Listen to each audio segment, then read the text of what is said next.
Everyone, welcome back to Single Issue Summaries. Today we're going through Absolute Batman number 3. Let's get to it. We start back with little Bruce and little Selena just running across buildings. Bruce is scared, but he wants his medal back. And she's like, cross the cable and just look forward, Be like a cat. They have great sight for a short distance. We come back to Alfred and Batman in this big ass thing.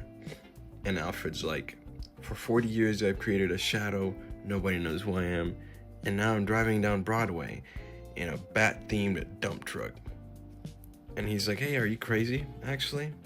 And he's like, hey, you wanted to talk and make your case, so you better start talking fast. Alfred says, in my field there's somebody called Black Mask, who, has a paramilitary group, and he believes that Roman Sionis is the Black Mask. Oh my god, no way. It's almost like I was saying that earlier. Then Alfred's like, hey, this thing is slow. We might have to abandon this big-ass hunk of metal. And Batman's like, I'll pretend you didn't say that. Then it splits off and it makes the Batmobile. And he's like, I may actually love Batman. It's not ridiculous to say that. And then Batman's like, you now have 20 seconds. And he's like, I can help you, please. Let me just help you. He's like, you have 15 seconds to prove it. Alfred says, fine. But if he really is the Black Mask, then he's too big to fight, too dangerous, he has too many resources. Batman's like, I'll build bigger then. 10 seconds. Alfred's like, I heard him trying to make a deal with you, that means he wants to compromise. He might start going easy on Gotham if you meet with him, and he's like, you get to be the hero. By quitting, forget it. And he's like, you can take that money and make Batman something real, something with impact. Batman's like, what's in it for you? And he's like, I get to leave faster. He's like, Sionis just gets away. And he's like, no, we'll use this intel to apprehend him down the line, and then we all win.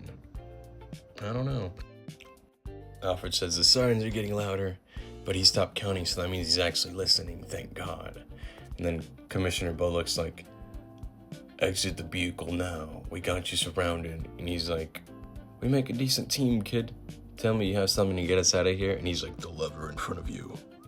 And then he hits a lever, and Alfred just bounces out, and Bruce goes underwater. Yeah. We cut back to the little ones, and Bruce is talking to Selena, asking about her foster home. She's like, not there anymore. And she's like, it doesn't matter. I come up here, and these cats are here for me. And Bruce is like, what have you come stay with us? She's like, no, don't bring that up. Let's talk about something happy. Like what? Like the lion. Now that the zoo's closed, they're sending him back and he's free. And he's like, what's happy about that? And Bruce is like, why are we really here? And she's like, because I want to show you something. Where? Eyes ahead. And they're watching Zorro. We cut back to Bruce coming to talk to Eddie. And he's like, okay, ask this guy. And he's like, I came to talk to you, man. He's like, but he is me. He's like, has human knowledge and whatever. He's like, I'm thinking about calling him Al or Riddle Man. And he's like, okay. He gives in, yo, Al, how do party animals work? Bruce, the mask has 3 functions. It obscures their look. 2, it creates a wallet for a private network of crypto called Black Coin. I almost said Bitcoin, that's funny. And then 3, it gives them objectives for different targets with different valuations. Valuations depending on, if it's arson, robbery, sliming somebody out. Each has a different value in Black Coin. Bruce is like, how would someone disrupt this? And he's like, you can't. It's a satellite-based network, and there's thousands of members all around the globe. He's like, you can't do it. And then Eddie's like, dude, just destroy the mask and forget it. And then Al chimes in, and he's like, he doesn't want to help you, Bruce, even if he could. I mean, I know everything, but I know that much. And Eddie's like, you know what the oldest riddle in the book is? He's like, what building does a man walk into blind and walk out with sight? School, because knowledge is a vision. And he's like, he sees a lot, too much sometimes. That's why friendship isn't easy for him, but what his means so much with Bruce. And he's like, that's why I'm asking you to be smart and stop asking about this. And then Bruce gets a call from Harvey, and he's like, hey, I found about the Arkham funding, and they get most of it from a company called JK Holdings, who builds private prisons, black sites. And the sites, they invest in pharma and genomic firms, biotechs, And those are not good things. As it says up here, it's not good. Anyway, we cut to the big old yacht, and we have Candidate Hill right here talking to Commissioner Bullock, and he's like, "You're not getting my endorsement. I love Jim." He's like, "Hey, I'm not here to do that. I'm here to introduce you to a friend of mine." And he's like, "Okay, let's go do that." "Hill, I came because you said you could help us." And he's like, "I can through him." And he's like, "Harvey Bullock, meet Sionis." He's like, "Oh, Commissioner, welcome aboard."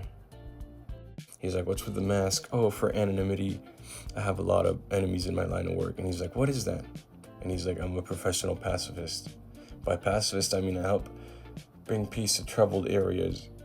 And his city, it could use some peace with how bad Jim Gordon is doing.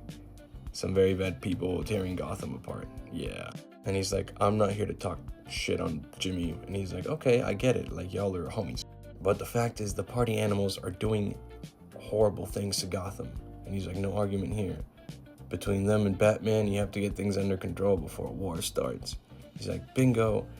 I've seen it happen over a bunch of cities." And he's like, "I can get you all the gear you need, so what do you say?" And then he's like, whoa, why are you killing the man you're sparring? Calm down." We cut back to Bruce land surveying and Alfred monologuing as always. And he's like, "Your eyes open yet, Bruce?" They call them arcs, these black sites. We got A, B, and C, and, Santa Prisca, Russia, China, and the biggest one is coming to Gotham, Arc M. Look what you're up against and how you could lose. Cutting back to the little ones, we're back in Zorro, and he doesn't want to watch it because it's his parents' movie, and that makes him sad. He's like, "That day, you remember the joke you made your dad about the lion, and your father said the lion was safe and cozy but didn't mean anything? Well, this is your chance to mean something. You're hella smart, and I know it's scary and dangerous in you, but you need to lock in with those cat eyes and keep going." And he's like, "I'm leaving." And then he gets jumped by his friends, and they're like, "Sit your ass down." And then he starts smiling, and we see Bruce's mom watching the movies on the background. That's really sweet. Bruce randomly pulls up on his mom. He's like, "Oh my God, you scared me." He's like, "Nothing, I was just in the neighborhood." And she's like, yeah, you're making soup at 8 a.m. What's wrong, bro?" And he's like, "I was just thinking, could you lie low for now?" And she's like, "This chaos is exactly why I can't lie low. I'm stepping up as Jim's deputy mayor." And he's like, "Deputy mayor, you're putting a bullseye on yourself." And she's like, "I believe in Jim and what he does." And he's like, "What if this is all too big for you?" And she's like, "That's why you try anyway. Like, that's who I am and who your father was." And he's like, "Look how that turned out." She's like, "I'm gonna kiss you before I slap you. I respect it." And he's like, cut back to Alfred saying, "See, you can't do it, kid. You can't protect them."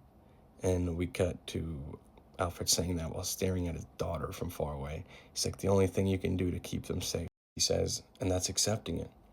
I really like this quote. He goes, "Look around past your fists at all people who get hurt. Look at past towers, satellites, the forces at work, a whole sky tilted against you, and then look down past your feet at how far you could fall, and do the only good thing you can." And then we cut to Candidate Hill talking smack on Jim Gordon, that he's not doing anything. And then these guys are like, "Where's Batman? How will he respond?" Here we have the mask, and it says, "That's right, 200 million to stand down for a week, and we'll go a little bit easier on old Gotham. I hope you like the deal. Think about what Batman could do with that kind of money. Cars, weapons, techs. Batman's gonna be something epic, something larger than life." And he's like, "Enough, I'll take the deal." My gosh, that's scary. To be continued.